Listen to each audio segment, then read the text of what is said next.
The Lord be with you. And with your spirit. A reading from the Holy Gospel according to Matthew. Glory to you, O Lord.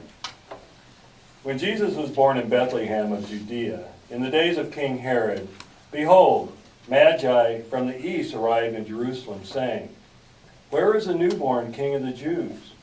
We saw his star at its rising, and have come to do him homage." When King Herod heard this, he was greatly troubled, and all Jerusalem with him. Assembling all the chief priests and scribes of the people, he inquired of them where this Christ was to be born. They said to him, "In Bethlehem of Judea, for thus it has been written through the prophet, and you, Bethlehem, land of Judah, are by no means least among the rulers of Judah, since from you shall come a ruler who is to be the shepherd of my people Israel." Then Herod called the Magi secretly and ascertained from them the time of the star's appearance. He sent them to Bethlehem and said, "Go search diligently for the child. When you have found him, bring me word, that I too may go and do him homage."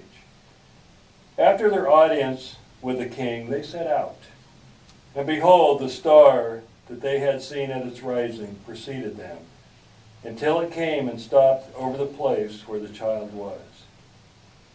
They were overjoyed at seeing the star, and on entering the house, they saw the child with Mary, his mother. They prostrated themselves and did him homage. They then opened their treasures and offered him gifts of gold, frankincense, and myrrh.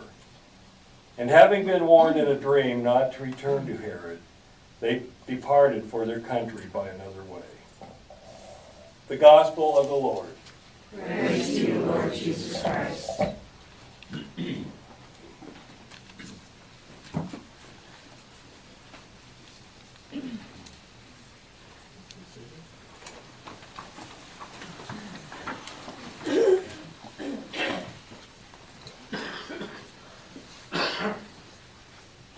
So this beautiful manger scene that Jane Alec put together now has the three wise men there, because today is the Feast of the Epiphany, and rightly so, but truth be told, that's not exactly historically accurate, because the three wise men actually probably arrived about a year after Jesus was born, because they got lost, they stopped in Jerusalem instead of Bethlehem, and it was actually at least a year later before they showed up.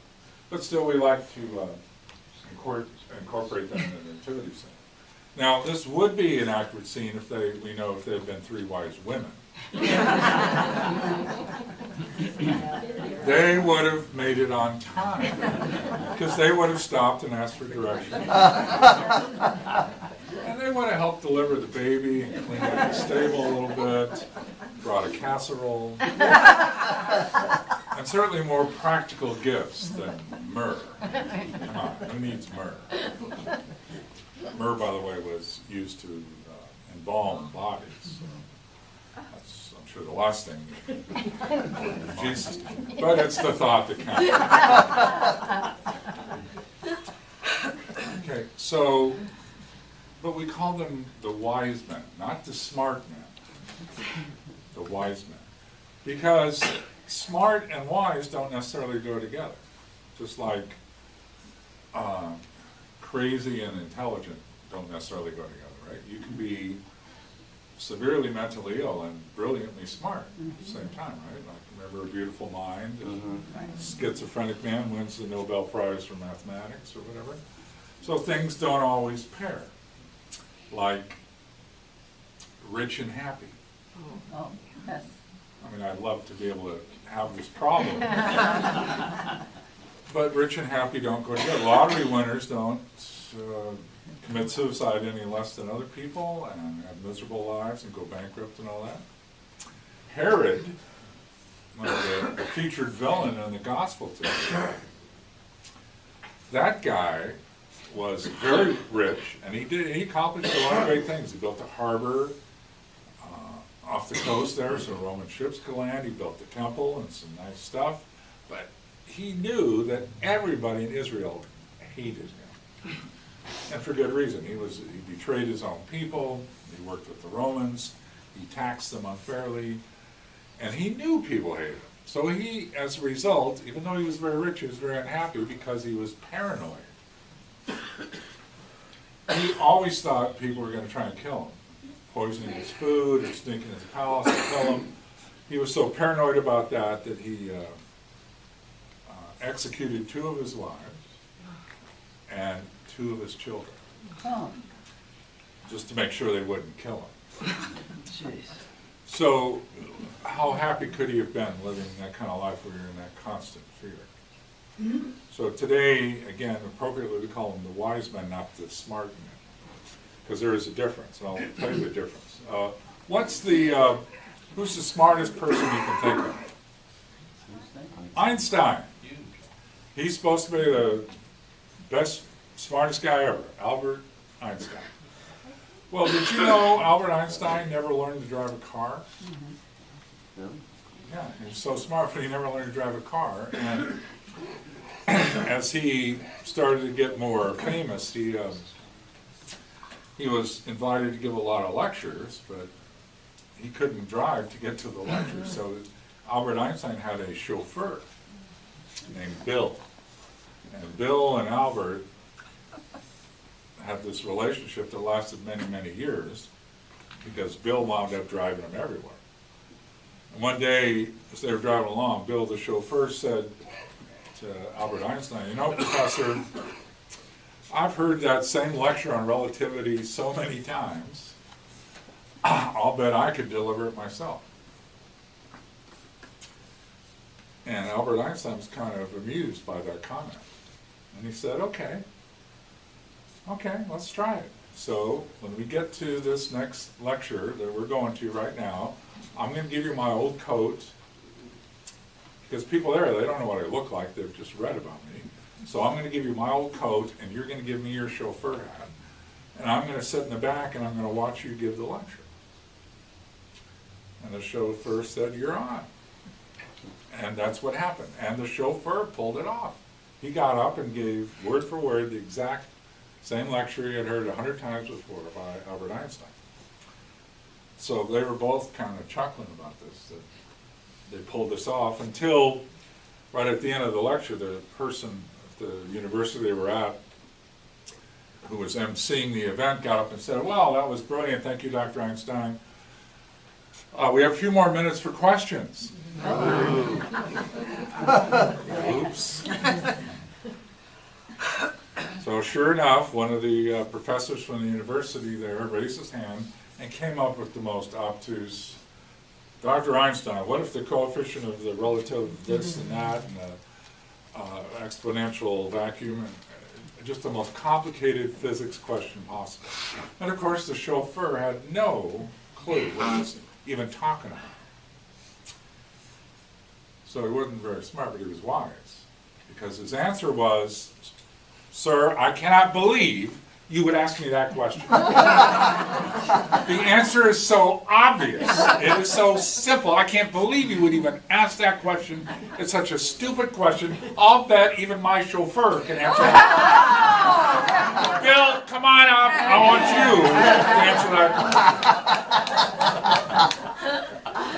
All right, so Smart.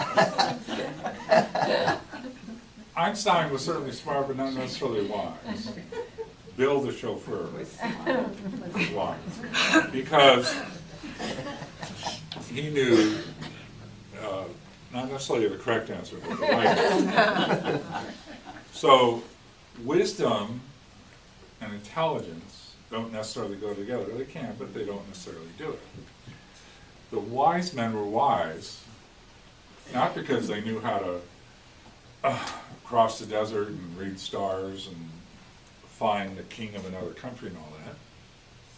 They were wise by that line, you know, in the gospel that says, when they saw the child Jesus, the baby, they didn't stop and think, "We came all this way for a baby?"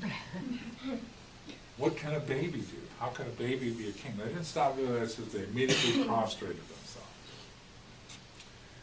They fell down and adored. And that was wise because they didn't let their human thinking get in the way of what they felt was divine guidance to be there and to do what they were about to do. And in our lives, that's what we need, is not to just simply rely on our own human gut feelings, but on external guidance that we can trust, such as divine guidance. Y'all remember when John F. Kennedy Jr. died? Mm-hmm. Why did he die? Wasn't smart. Oh, he must have been plenty smart. Why did he die? Do you know? Maybe getting shot? No. No. That was his dad. He was flying a pod. He was flying an airplane, remember? Yeah. He crashed into the ocean. Okay, why did he crash in the ocean? Couldn't see. Bad weather. Because he couldn't see, and because of fog and darkness and all that, he got disoriented. And pilots are trained not to rely on their guts and instincts and on their eyesight, because that's certain death, and it was for John F. Kennedy Jr. Because he didn't rely on his instruments to tell him where he was, he got confused, and he thought he was climbing into the clouds when in fact he was diving into the ocean. If we only rely on our own wisdom, our own sense of direction, we're not going to be happy, wise, or smart. So the challenge of the gospel today is to have the kind of wisdom that says, I alone can do it, but I can't do it alone. I have to trust myself, my guts, and my instincts, but if I only trust that and leave out the wisdom of God and others, I'm doomed. And so our prayer today is to recognize that the wise men didn't let their preconceived notions and ideas about what they were going to see get in the way. And in fact, they trusted that God guided them, even though it was just a baby. They knew enough that this was a baby that would change the world. So our challenge is to make sure we believe the same.